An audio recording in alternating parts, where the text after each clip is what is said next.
Salam, hər vaxtınız xeyir olsun. Növbəti mətnə baxırıq. Arıları necə qorumalı? Arılar təbiət üçün həyati əhəmiyyət daşıyır. Onlar çiçəkləri tozlandıraraq bitkilərin böyüməsini təmin edir və bal hazırlayır. Arıların qorunması təbiətin və qida təhlükəsizliyinin qorunması deməkdir.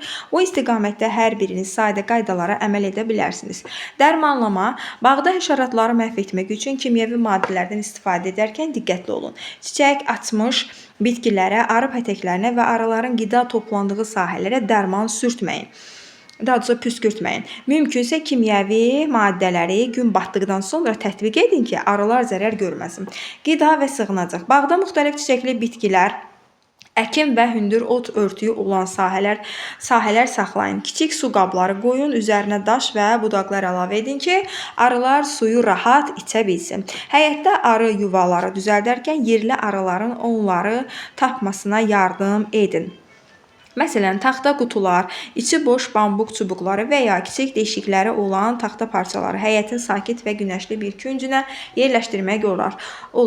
Arı pətəkləri. Pətəklər adətən kənd yerlərinin həyətində və ya bağ sahələrində yerləşdirilir. Ona görə də bu sahələrdə işləyərkən ehtiyat olun. Həyətyanı sahənizdə tüstülü və qoxulu işlər aparacaqsınızsa, əvvəlcədən arı pətəklərinin sahibləri ilə əlaqə saxlayın. Bu pətəklərin və arıların təhlükəsizliyi təmin edir.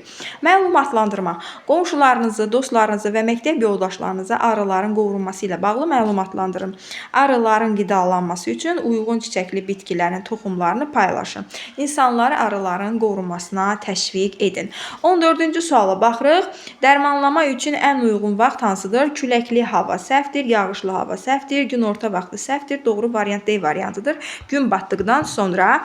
Baxın, mətnimizin deməli dərmanlama hissəsində mümkünsə kimyəvi maddələri gün batdıqdan sonra tətbiq edin, arılar zərər görməsin. Doğru fikir D variantı uyğun gəldi. 15-ci suala baxırıq. Mətnə görə arı pətəklərinin sahibləri ilə əvvəlcədən əlaqə saxlamaq niyə vacibdir soruşur. A variantına baxırıq.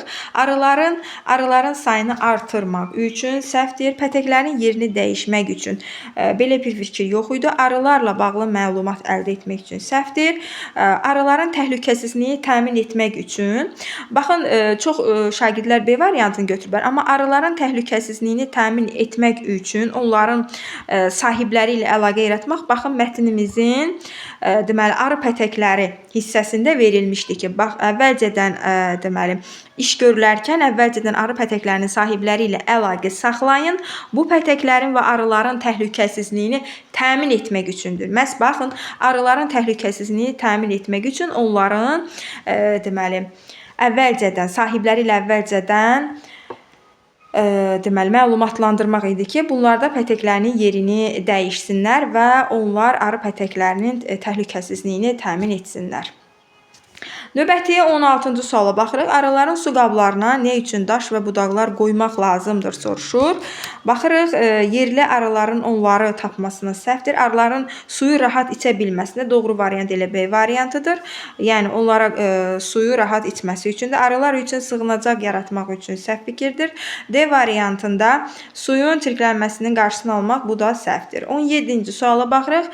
Arıları qorumağın əhəmiyyəti mətnin hansı hissəsində verilmişdir? Bəli, arıları qorumağın əhəmiyyəti ilə məlumatlandırma hissəsində verilmişdir. 18-ci suala baxırıq. Zərərvericilərə qarşı mübarizə zamanı davranışlarla bağlı məlumat mətnin hansı hissəsində verilmişdir soruşur. Deməli, zərərvericilərlə qarşı olan baxın, dərmanlama hissəsindəki bağda həşəratları məhv etmək üçün kimyəvi maddələrdən istifadə edərkən diqqətli olun. Bu da deməli A variantına uyğun gəlmiş olur. Dərmanlama qida və sığınacağa aid deyildi, arı pətəklərinə aid deyildi, məlumatlandırmaya da aid deyildi.